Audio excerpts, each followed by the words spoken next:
O Cesar, ito yung actual test ng mainboard. Naninibak ng backlight. Ito isasaksak ko ha. Pagsaksak ko,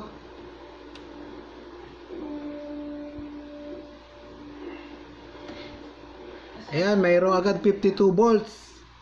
Itong kabilang side, wala naman. Ito, mababa lang. Ayan, 2 volts, 3 volts. Pero itong kabilang side, nanibak.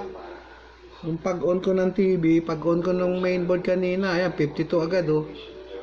Kasi buo naman yung backlight ko dahil na-testing ko yan doon sa isang board na binili ko sa China eh. Ito, nilagyan ko ng artificial na backlight na 60 to 66 volts para ma-testing ko. Ayan, hindi ko pa naka-power yan. Ayan, hindi pa naka-power on yan. Ayan, hindi pa naka-power on oh. Meron na agad 52 volts. Kaya nandiba kanina.